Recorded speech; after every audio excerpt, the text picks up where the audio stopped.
Hi foodies, welcome to సాత్విక life of Bloom's. అందరూ ఎలా ఉన్నారు? ఈరోజు మనం ఒక ఇంట్రెస్టింగ్ రెసిపీ నేర్చుకుందాం. అదేంటో మీకు అర్థమైందా? అర్థం కాలేదు? ఎస్, నేనున్నది ఎందుకు చెప్పడానికే కదా. నన్ను ఫాలో అవుతారు కదా, ఫాలో అయిపోండి మరి. ఇదేంటంటే ఉసిరికాయ ఆవకాయ పచ్చడి. చూసారా ఎంత బాగుందో, కలర్ఫుల్గా. చూస్తుంటేనే నోరు ఊరిపోతుంది కదా, సూపర్గా ఉంది.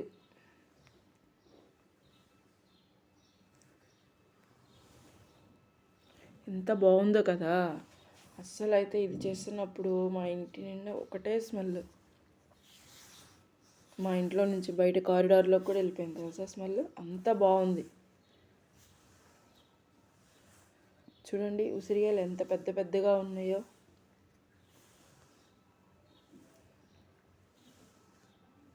స్మెల్ అయితే ఆ పోపు వేస్తున్నప్పుడు బా సూపర్ అసలు. చూసారా మంచి ఎర్రగా ఎంత బాగుందో, కలర్ఫుల్గా. మరి మీకు నచ్చిందా? ట్రై చేస్తారా? నన్ను ఫాలో అయిపోండి ఈ రెసిపీ నేర్చుకోవడం కోసం.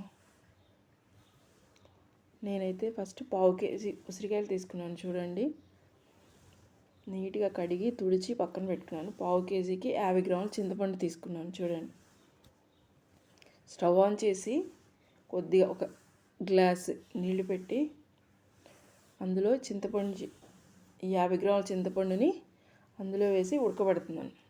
చూడండి, ఆ తర్వాత మరొక స్టవ్ ఆన్ చేసి ప్యాన్ పెట్టి అందులో ఒక 1/2 గిద్ద మెంతులు, అంటే 4 టేబుల్ స్పూన్స్ మెంతులు వేసి లైట్గా గోల్డెన్ కలర్ వచ్చే వరకు ఫ్రై చేసుకోవాలి. చూడండి, వీడియోలో చూపించిన విధంగా స్లోగా లో ఫ్లేమ్లో మాడకుండా మంచిగా చూడండి బ్రౌన్ కలర్ ఎలా వస్తుందో, గోల్డెన్ కలర్ అలా వచ్చే వరకు ఫ్రై చేసుకోవాలి. తర్వాత వాటిని మిక్సీ జార్లో వేసుకోవాలి. మళ్ళీ నెక్స్ట్ ఆవాలు కూడా చిటపటలాడే వరకు, అంటే బ్లాక్గా ఉన్నాయి వైట్గా వస్తాయి. చూడండి, వచ్చాయా? ఇప్పుడు చూడండి అవి పేలుతూ ఉంటాయి ఇక. అదిగోండి, ఇప్పుడు అవి వేగిపోయినాయి అన్నమాట. స్టవ్ ఆఫ్ చేసి మనం మిక్సీ జార్లో వేసుకుందాం. ఇవి రెండు ఆరే వరకు ఉంచాలి. అలాగే వేడి మీద వేస్తే పౌడర్ అతుక్కుపోతుంది. తర్వాత ఉప్పు, మనం ఏ పచ్చడికైనా ఉప్పు, కళ్ళుప్పు వేస్తే మంచి టేస్ట్ వస్తుంది. చూడండి, ఇది కూడా 3 టేబుల్ స్పూన్స్ వేసి ఆరనివ్వాలి, పక్కన పెట్టుకొని. చూడండి, చింతపండు ఈలోపు ఉడికిపోయింది.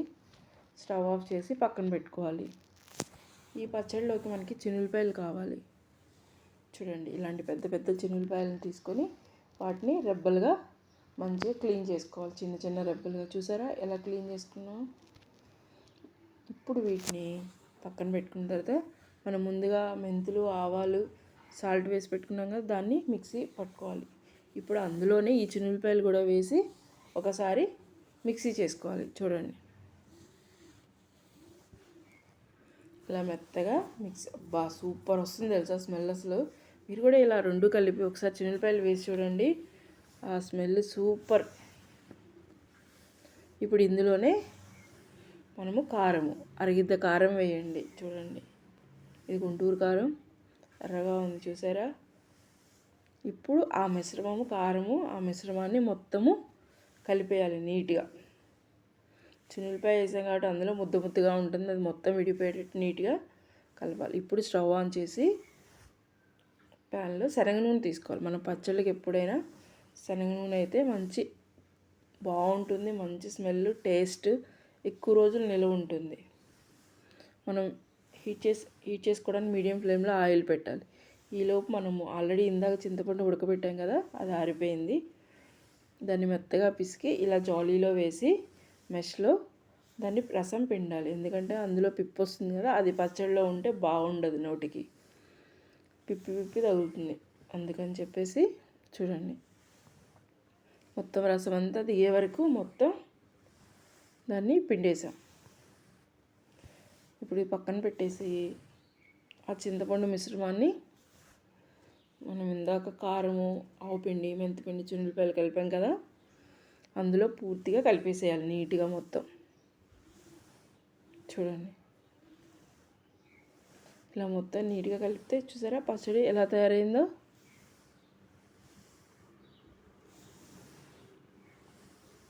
ఎంత నీట్గా కలిపితే అంత బాగా ఉప్పు ఏదైనా ఉన్న కళ్ళు ఉప్పు కదా కరిగిపోతుంది.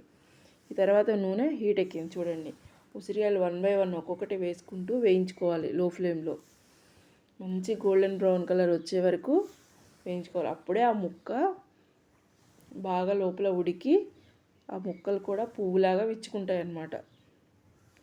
ఒక్కొక్క ఉసిరికాయకి 5 నుంచి 6 పువ్వులాగా రెబ్బలు ఉంటాయి కదా, తొనలు, అవి బాగా ఉడకాలన్నమాట. అందుకే అలా గోల్డెన్ కలర్ వచ్చే వరకు ఫ్రై చేసుకున్న తర్వాత తీసి వాటిని ఇలా పచ్చడి మిశ్రమంలో ఆ వేడి మీద డిప్ చేసేయాలి. మళ్ళీ ఇంకొకసారి కూడా వేసుకొని అలా మనం ఎన్ని ఉంటే అన్ని ఉసిరికాయలు అలా స్లోగా 1 బై 1 వేసుకొని మనం ఈ మిశ్రమంలో కలుపుకోవాలి. మరీ వైట్గా తీసేస్తే ముక్క తొందరగా నానదు, ఎక్కువ టైం పడుతుంది. ఇలా అనుకోండి, కొంచెం కలర్ వచ్చే వరకు ఉంచితే మొత్తం ఉసిరికాయ లోపల అంతా ఉడికి మనకి 1-2 రోజుల్లో మొత్తం మెత్తగా ఊరిపోయి ఇలా కాయ మొత్తం అరెబ్బలు విచ్చుకుంటాయి అన్నమాట. ఇప్పుడు మిగిలిన అదే నూనెలో మనం తిరుగుమాత గింజలు వేసుకోవాలి పోపు పచ్చడికి. ఇది చాలా ఇంపార్టెంట్. నేను ఏమేమి వేసానో తెలుసా మీకు? చూడండి, శనగపప్పు, మినప్పప్పు, ఆవాలు, జీలకర్ర, ఎండుమిరపకాయలు, మన పోపు దినుసులు తెలుసు కదా. ఇక్కడ పచ్చడిలో కొంచెం పసుపు వేసి అలా పెట్టాలి. యాక్చువల్గా పోపులో కూడా వేయచ్చు, అది ముందే వేస్తే వేగిందో లేదో తెలియదు మనకి, మొత్తం పచ్చగా అయిపోతుంది కదా, కనపడదు క్లియర్గా. ఇప్పుడు మనం ఈ పచ్చడిలో వేసి దీని మీద మనము కాగే వేడి వేడి నూనె పోస్తే చూడండి, అది మొత్తం కలిసిపోయి మంచిగా చూడండి ఎలా ఉడుకుతుందో బబుల్గా. ఇప్పుడు తిరుగుమాత లైట్ బ్రౌన్ కలర్ వచ్చేసింది, అసలు మంచి స్మెల్ వస్తుంది. అసలు ఆ స్మెల్కే పచ్చడి ఇప్పుడే తినేయాలి అన్నంత ఇంట్రెస్ట్ వస్తుంది తెలుసా. నిజం, అబద్ధం కాదు. మీరు కూడా ట్రై చేయండి, మీకు కూడా అలాగే అనిపిస్తుంది. పోపు మొత్తం పచ్చడికి వేసి మొత్తం కలిపి పెట్టుకోవాలి. చూడండి ఇలాగా బాగుంది కదా, చూడటానికి ఎంత కలర్ఫుల్గా ఉందో. ఈ పచ్చడి అయితే 1 గంట ఆగిన తర్వాత అయితే అన్నంలోకి తినొచ్చు. ఇది ఓన్లీ కారం అయితే, ముక్క కూడా తినాలి అంటే 2 రోజులు వెయిట్ చేయాలి. అప్పుడే ఆ ముక్క బాగా కారం ఆ నూనెలో నాని ఆ రెబ్బలన్నీ పువ్వులాగా విచ్చుకుంటాయి అన్నమాట. అప్పుడే మంచి టేస్ట్ వస్తుంది ఉసిరికాయకి. ఇప్పుడు తింటే ఎంత ఉడికినా కూడా కొంచెం పచ్చిగానే అనిపిస్తుంది. ఒక 2 రోజులు ఆ పచ్చడిలో నానితే అప్పుడు సూపర్గా ఉంటుంది. ఎందుకంటే ఇప్పుడు ఇంతకుముందు ఉసిరికాయలు ఒక కార్తీక మాసము ఆ సీజన్లోనే దొరికాయి, కానీ ఇప్పుడు ఉసిరికాయలు అన్ని సీజన్లో దొరుకుతున్నాయి. ఎప్పటికప్పుడు ఇలా 1/2 కేజీ 1/2 కేజీ పట్టుకుంటే మంచిగా ఎప్పటికప్పుడు కొత్తగా ఉంటుంది పచ్చడి. ఎప్పటికప్పుడు కొత్త పచ్చడి తిన్నామన్న ఫీలింగ్ కూడా కలుగుతుంది తెలుసా. ఇప్పుడు మనం 1/2 కేజీ ఉసిరికాయలు తీసుకుంటే ఈ ఇంగ్రీడియంట్స్ అన్నీ యాడ్ చేయడం వల్ల దాదాపు 1/2 కేజీ నుంచి 3/4 కేజీ పచ్చడి అయింది.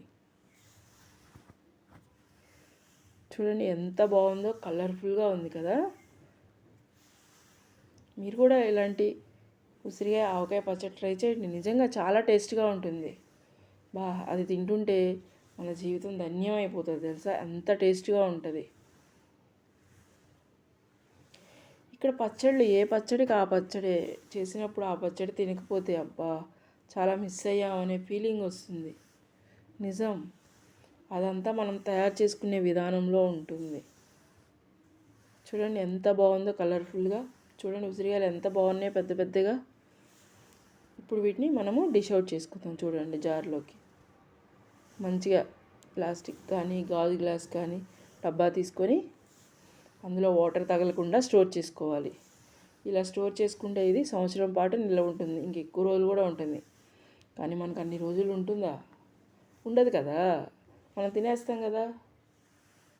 ముందు మా పిల్లలే తినేస్తారు, వాళ్ళకి ఎంత ఇష్టం అంటే ఆల్రెడీ స్మెల్కి ఆల్రెడీ గొడవ చేస్తున్నారు తింటామని. మీకు ఈ వీడియో కనుక నచ్చితే లైక్ చేయండి, షేర్ చేయండి, సబ్స్క్రైబ్ చేసుకోండి.